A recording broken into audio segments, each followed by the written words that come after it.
Yeah, that's satisfying. So we're back. Season 4 still, episode 7. Let's go. We're Right. halfway there.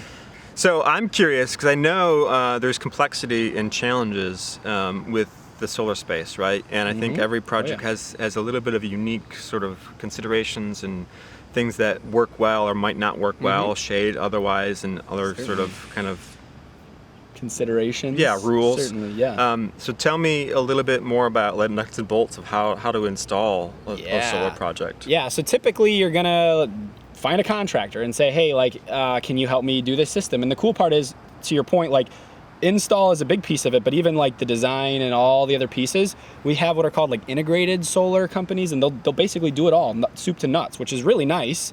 And so that's the typical way that solar gets done. Where it can get unique is, well, how do we make this happen? How do we finance this? Some companies are sitting on piles of cash. That's great, and they can just say, I'm gonna buy the system and I'm gonna own it outright, and it's gonna be mine.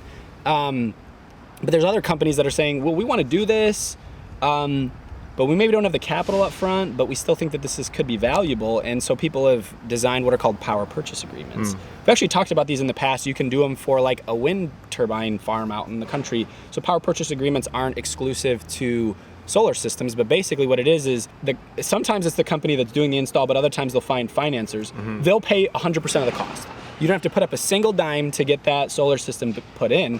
And what you do is, we got some people making some noise. Sorry, Joel, I think we'll be all right. What you do is you say, hey, we're gonna build this. You're not gonna have to pay anything, but what you're gonna do is you're gonna guarantee that you're gonna buy every single kilowatt hour of electricity that's generated from the system, and you're gonna buy it at a specific price over a specific time.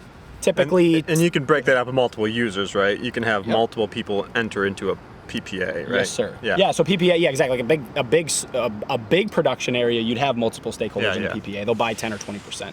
On your roof, you can do the same thing, but then you would be the sole off taker. So and to your point, PPAs are anywhere from 8 years, really short, all the way up to like 15 years. So basically, you're saying, I'm going to strike the price. And the big reason why people love the PPAs is because I'm always saying 10 cents. I think electricity is a little more than that, but we'll go with it. If you're paying 10 cents a kilowatt hour, it is. I love easy math. You got to have that mental math cred.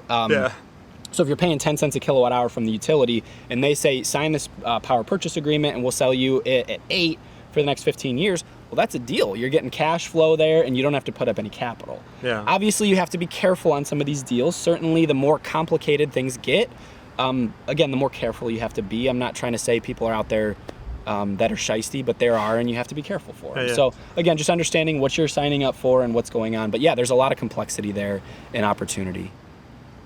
All right. Thanks, we Mike. made it. Yeah, you bet.